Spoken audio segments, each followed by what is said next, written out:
I got so much motherfucking design on right now. Break it down, bring it back, make it clap. I got 3 old thoughts, new block, where that thing. Bitches on my line, and you know.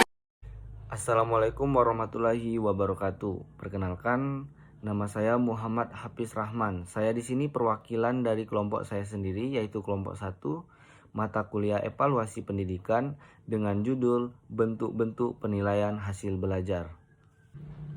Baik, jadi di bentuk-bentuk penilaian hasil belajar itu sendiri ada 2. Yang pertama itu tes dan yang kedua itu non-tes. Di sini ada tes. Tes itu sendiri merupakan serangkaian pernyataan atau latihan atau juga alat lain yang digunakan untuk mengukur keterampilan peserta didik itu seperti pengetahuan, intelijensi, kemampuan atau bakat yang dimiliki oleh individu atau kelompok. Jadi, dari pengertian yang sudah saya jelaskan tadi, tes itu sendiri dibagi lagi menjadi 5 golongan. 5 golongan itu berdasarkan pengertian dan fungsi masing-masing tes itu sendiri. Yang pertama itu tes menurut sifatnya, dibagi menjadi 2. Yang pertama tes verbal dan yang kedua tes non-verbal. Tes verbal itu sendiri terdiri dari tes tulis dan tes lisan. Kemudian tes non-verbal itu adalah tes yang tidak menggunakan bahasa sebagai alat untuk melaksanakan tes, tetapi menggunakan gambar, memberikan tugas, dan sebagainya. Itu merupakan tes non-verbal. Kemudian ada tes itu menurut tujuannya. Ini yang kedua. Jumlahnya tadi 5. Yang kedua itu menurut tujuannya.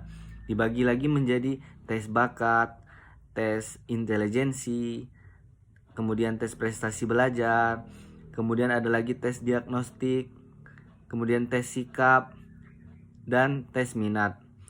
Nah, dari yang saya sebutkan tadi, macam-macam tes ada sekitar 5 tadi, itu memiliki kelebihan dan kekurangan masing-masing di setiap tesnya. Kita ambil contoh di tes ini, diagnostik. Di tes diagnostik ini sendiri memiliki kelebihan bersifat informal dan mudah digunakan. Kemudian tidak memerlukan pelatihan tingkat tinggi untuk melakukan tes diagnostik ini. Kemudian kekurangan dari tes diagnostik ini sendiri adalah pelajar yang baru mengenal tes ini, dia akan merasa cemas karena dia tidak tahu atau awam terhadap tes ini sendiri. Kemudian di golongan yang ketiga itu tes menurut pembuatannya. Dibagi lagi menjadi yang pertama itu tes terstandar. Nah, di tes terstandar ini memiliki kelebihan jadi untuk menilai informasi yang dimiliki siswa secara individu dalam bidang kompetensi inti pembelajaran. Kekurangan dari tes standar ini menjanjikan hasil luar biasa yang biasanya tidak terjadi. Nah, kemudian ada lagi tes buatan guru. Nah, golongan keempat itu ada tes urai ini menurut bentuk soalnya. Jadi di tes menurut bentuk soalnya itu ada tes uraian, kemudian ada tes objektif. Nah, jadi di masing-masing tes tadi sama seperti tadi memiliki kelebihan dan kekurangan masing-masing di setiap tesnya. Kemudian yang golongan kelima itu ditinjau dari objek yang dites. Jadi itu ada lagi dikelompokkan menjadi tes individual, yang mana tes ini dilakukan waktu yang cukup panjang. Kelebihannya itu memahami perbedaan individual, kemudian pengamatan mendalam pada individu atau perseorangan. Kemudian kekurangan yang dimiliki oleh tes individual ini adalah kurang efisien seperti waktu, biaya, tenaga. Dia menguras waktu, biaya, dan tenaga. Kemudian ada tes kelompok. Nah, tes kelompok ini sendiri dilakukan terhadap beberapa murid dalam waktu yang sama. Kelebihannya adalah dapat dilakukan sekaligus kepada sejumlah orang. Dan kekurangannya adalah tes secara kelompok akan menurunkan hasil bagi anak-anak yang memiliki gangguan emosi. Kemudian juga kekurangannya pada orang-orang tertentu yang sulit menyesuaikan diri, tes kelompok akan menambah kecemasan kepada anak itu sendiri. Selanjutnya itu fungsi tes. Nah, di fungsi tes ini sendiri secara umum itu fungsi tes ada 2. Yang pertama sebagai alat pengukur pencapaian peserta didik. Kemudian sebagai alat pengukur keberhasilan program pengajaran. Sedangkan ada menurut Suharsimi Arikunto dalam bukunya Dasar-Dasar Evaluasi Pendidikan. Fungsi tes itu dapat ditinjau dari 3 hal. Yang pertama fungsi untuk kelas, yang kedua fungsi untuk bimbingan, dan yang ketiga itu fungsi untuk administrasi. Jadi dari fungsi tes tadi itu ada untuk kelas, ada untuk bimbingan, dan ada untuk administrasi. Untuk kelas itu sendiri, fungsi tes ini adalah menaikkan tingkat prestasi. Karena di dalam kelas itu kita menggunakan tes itu untuk mengukur prestasi belajar siswa. Kemudian tes untuk bimbingan itu adalah membantu siswa dalam menentukan jurusan yang ingin dipilihnya dengan kita memberikan tes untuk bimbingan.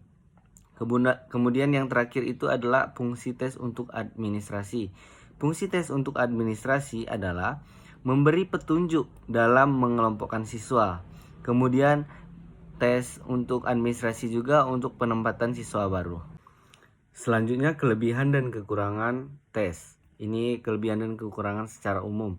Jadi kelebihan dan kekurangan secara umum, tes itu kelebihannya sudah disiapkan atau disusun. Kemudian mendorong peserta didik untuk berani mengemukakan pendapat serta menyusun kata dalam bentuk kalimat. Kemudian juga kelebihan dari tes ini adalah dapat mengetahui sejauh mana siswa mendalami suatu masalah yang diteskan.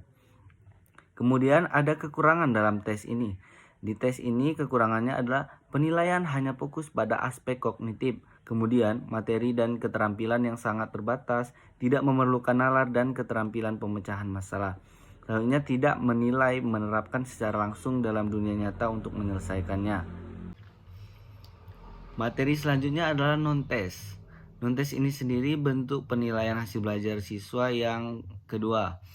Jadi di non-tes ini bisa kita gambarkan dari katanya saja non-tes. Jadi di sini non-tes itu dapat diartikan sebagai teknik penilaian yang dilakukan tanpa menggunakan tes sama sekali.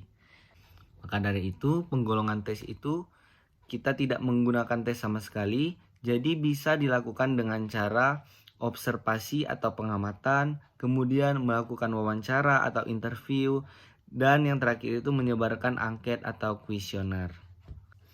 Baiklah, mungkin itu saja penjelasan dari saya. Lebih dan kurang saya mohon maaf. Saya akhiri. Wabillahi taufiq wal hidayah. Wassalamualaikum warahmatullahi wabarakatuh.